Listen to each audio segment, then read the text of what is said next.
Record-breaking crowds have come to D.C. to pay their respects to the late Justice Ruth Bader Ginsburg, who happens to be the first woman and the first Jewish person in American history to lie in state at the Capitol. But Trump did not get his usual MAGA rally reception when he paid respects yesterday. Ooh, take a look.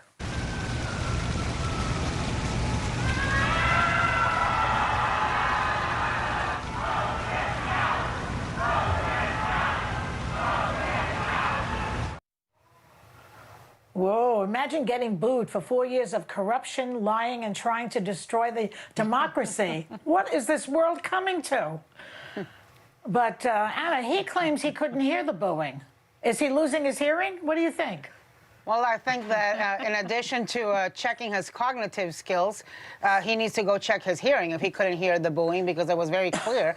Look, that's what happens when he steps outside of his bubble, right? Out of his comfort zone. Yeah. When he's not going on Fox News or when you know, he's not doing a rally and he goes out and he hears from American people, he's the antithesis of what Ruth Bader Ginsburg stood for. He's not complying with her last dying wish, and I think people are very emotional about it. And you know, before though, I mean, like, even about talking about Trump as she lies in state, it's so significant that she is the first woman lying in state at the U.S. Capitol and the Supreme Court. So even after her death, she's breaking glass ceilings and she's breaking gender equality barriers. And for that, all of us should be forever grateful.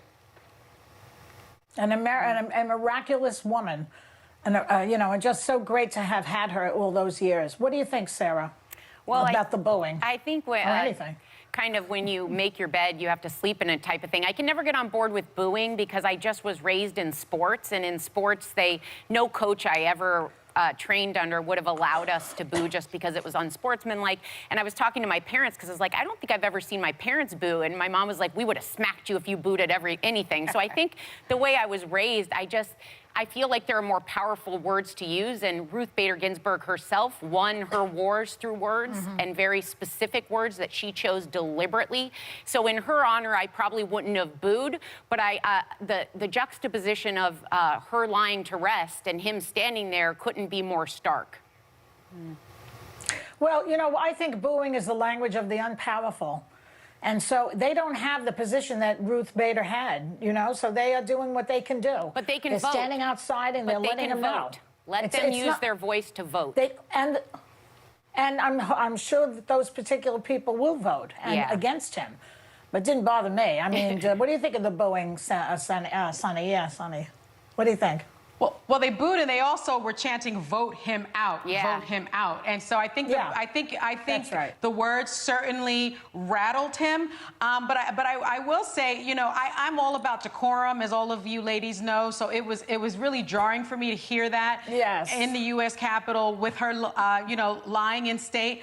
But it goes to show you that his approval rating is really, really low. His approval rating is in the 40th percentile, and no president with that type of approval rating has won, with 40 days leading up to the election, has won the election. And so I think Trump knows that. I think he knows what the will of the people is, which is why we have to take very seriously what he is saying out loud, which is that he's going to contest this election.